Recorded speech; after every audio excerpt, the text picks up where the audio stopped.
Can Arsenal beat the likes of Everton, or will Arteta's team just never win? Hey everyone, it is Finn here, back with more Premier League content, where today I'll be discussing everything for the Premier League Matchweek 14, including my predictions for each game. And Premier League Matchweek 14 is going to be so exciting. We've got games like Everton versus Arsenal, which, to be honest, I think if Arteta wants to keep his job, he needs to win this game. We've also got games like Spurs versus Leicester, obviously two teams competing for the title this season. Both lost last match week, so they'll want to pick up on form. We've got games like Leeds United versus Manchester United, Chelsea versus West Ham. It's going to be so exciting, and even Big Sam is back in the Premier League once again to save West Brom. It's going to be an exciting week, and anything can happen. And if you want your team to win this match week, do like this video down below. If you don't like the video, it means you don't want your team to win, and that's not very supportive of you. Talking about support, guys, once again, if you like regular Premier League content, please do consider subscribing to my channel, as it helps me out quite a lot, and obviously you get to see more of my stuff in the future. The first game that we'll be discussing for this Premier League match week will be between Crystal Palace and Liverpool, where, as you guys can see, I think Liverpool will probably be the strong favourites in this match week. You would really assume so, especially looking at their last few games. Liverpool have just beaten Tottenham Hotspurs, and they've beaten Wolverhampton Wanderers 4-0. But saying that, things might not be as predictable as we assume, because they've also drawn to Brighton and Fulham in recent games. Which, by the way, guys, I'm so upset, because last Premier League match week, I predicted a 1-1 draw between Spurs and Liverpool. I lost my prediction in the 90th minute, and Firmino never scores. But I guess that is football. It is very tricky to predict, but I will try my best anyway, and I will predict a win versus Crystal Palace. But saying that, I don't want to take anything away from Crystal Palace, because I think they've been an attacking threat this entire Premier League season, and I really think they know how to utilize their wide players, and they always seem to get crosses and balls into the box. Now, unfortunately, their crosses can be a bit heavy from time to time, and they end up missing their strikers. Now, unfortunately, I've seen that way too many times from Palace this season, and I do think that if they improve on that, they could really find themselves in a top 10 spot. But unfortunately for this game, I see Liverpool winning it. And in terms of a player to watch, look, I think it's going to have to be Mo Salah, because he's been their most consistent player this entire season, and I am a bit worried of Sadio Mane up front. He's just not getting the numbers. But saying that, although Salah will be my player to watch, I do think Robertson is a serious shout, because his creative play as of late has been incredible. But as I said, I don't think anyone will complain with me putting Salah as a player to watch. The second game I have for you guys for this Premier League match week will be against Southampton and Manchester City, and I think this game could actually be pretty exciting, because looking at Southampton, they have been in fire form this season, and I remember the fixture between these two teams last season where Southampton actually won, with Che Adams scoring a beautiful half-field goal. But in all fairness, the only reason he scored that is because Edison avoids his white line the same way Steven Tyler is attracted to his. But looking at Southampton this season, their attack is looking pretty good. I think Redmond isn't looking bad, Walcott isn't looking bad, Ings and Che Adams are on fire up front, not to even mention Ward-Prowse in the midfield position. And it's not even that. Defensively, I think McCarthy has been an unstoppable goalkeeper. Southampton are looking good, but overall, do I think they'll beat Man City?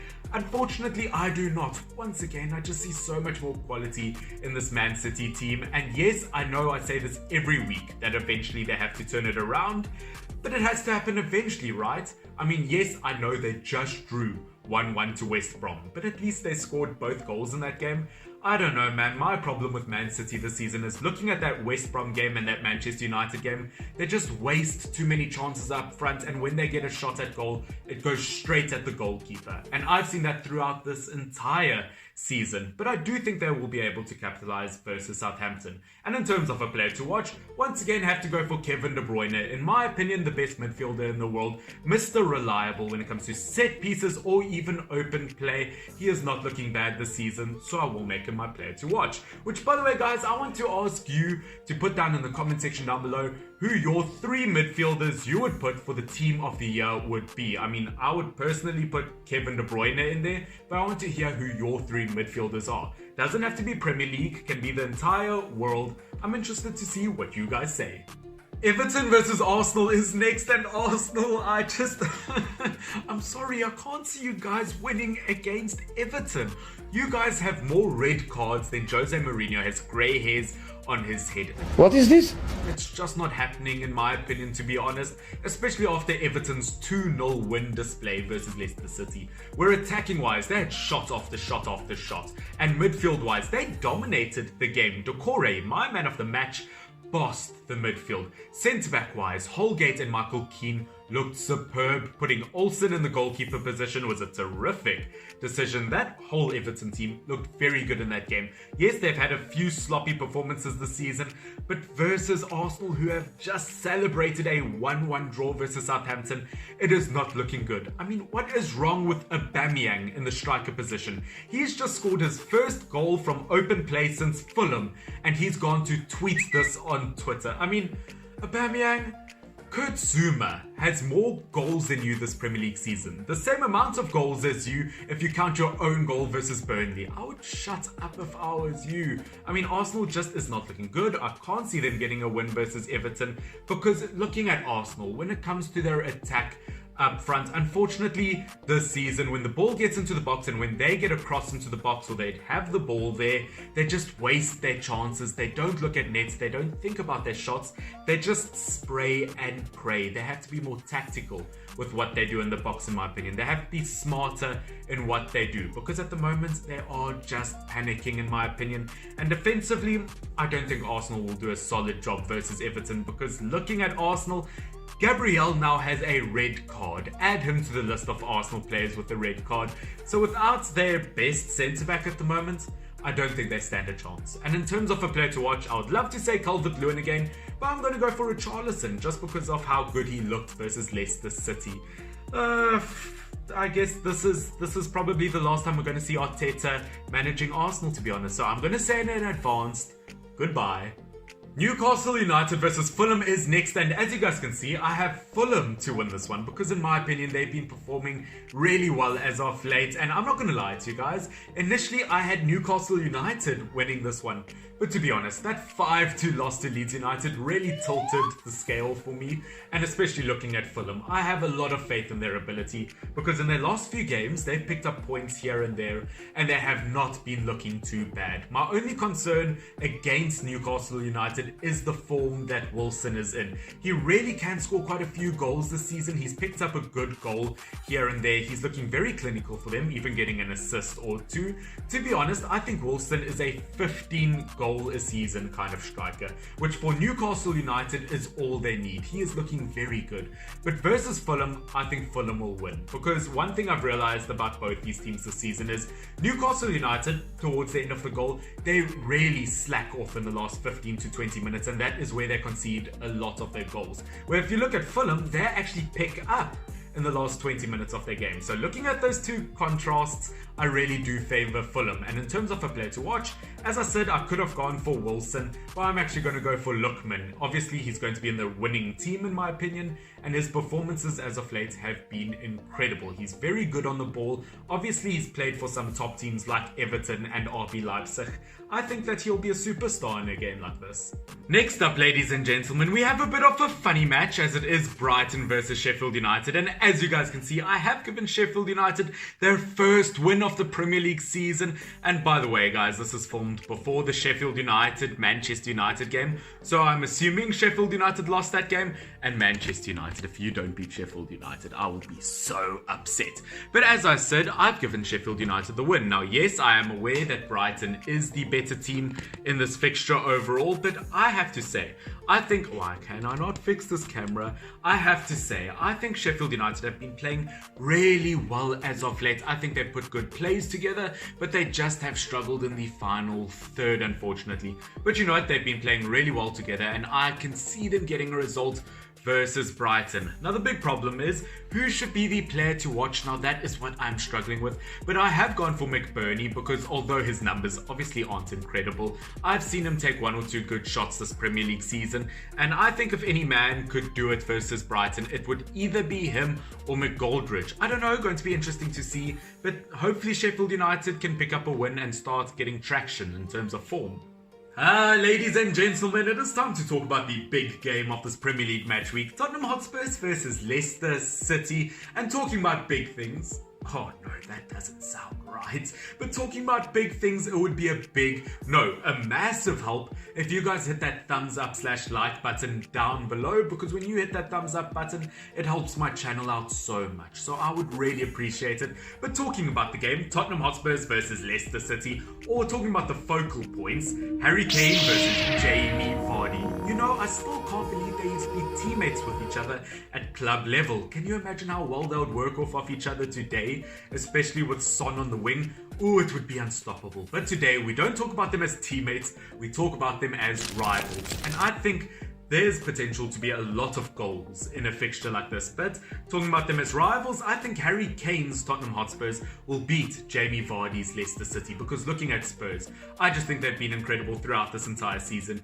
Yes, they've just lost to Liverpool and they weren't the better team in that fixture, but I just think Spurs have been better than Leicester the City. And looking at Leicester City, they'll also want to bounce back because they've just lost 2-0 to Everton. But as I said, I will go for Spurs because they've looked better throughout this whole season. I do think that this could be a very close encounter, but I just think that beautiful chemistry between Heung-min Son and Harry Kane has been too much. They just work so well off of each other. And because of that, I'm probably going to go for the likes of Harry Kane as my player to watch in this fixture. I don't know what could happen. Anything could happen between these two teams, but I almost guarantee a lot of goals.